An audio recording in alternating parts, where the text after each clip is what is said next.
আলহামদুলিল্লাহ। লিটন ভাই কেমন আছেন আপনি?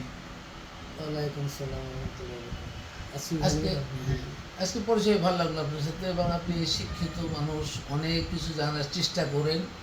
শিক্ষার্থীদের আগ্রহটা বেশি। আপনার জানার আগ্রহ দেখে আমি আসলে অনুপ্রাণিত। যার জন্য অনেক কিছু বোঝার চেষ্টা করলেন, আমি চেষ্টা করলাম। তা আপনার এই বোঝা এবং আমার যে এক্সপ্রেশন, এটা নিয়ে আপনার অনুভূতি যদি একটু বলতেন, কি কি বিষয় আপনি বুঝলেন?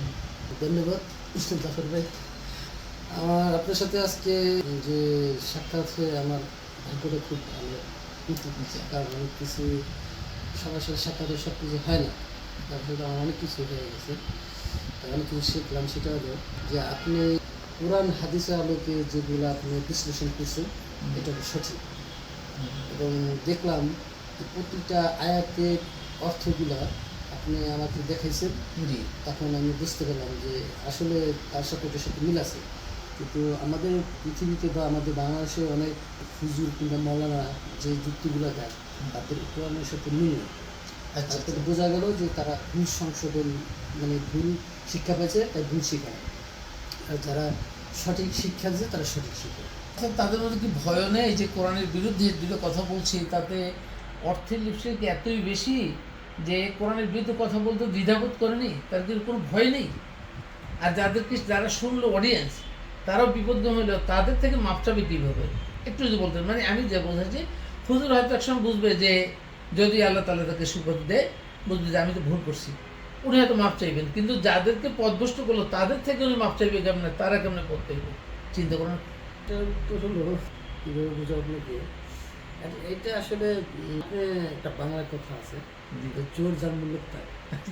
এখন আমরা যেটা আপনি আমি যেটা বুঝছি আলোচনা করছি আমাদের তো ওরকম বড় আকারের না।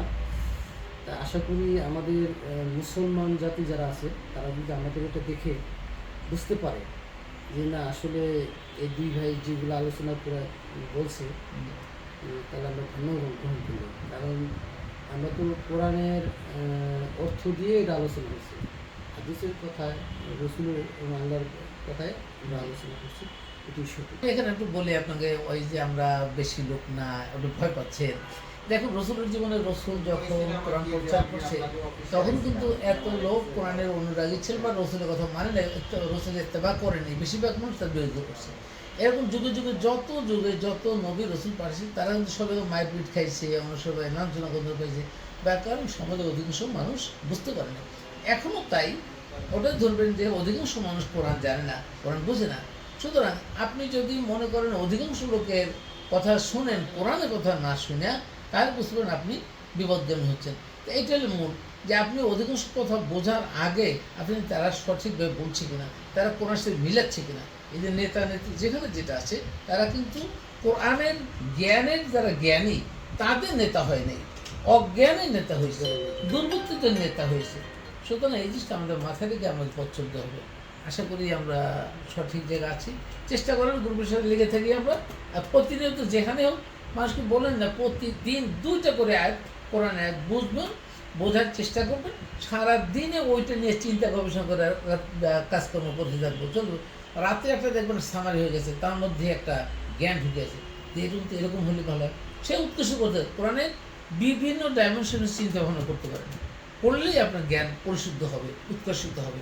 ইনশাআল্লাহ লেগে থাকেন। জি, আল্লাহ হাফেজ। আজকে ধন্যবাদ। আপনার এই জ্ঞানের থেকে আমি আজকে থেকে আমি চেষ্টা করবো প্রতিদিন। আলহামদুলিল্লাহ, অশেষ ধন্যবাদ।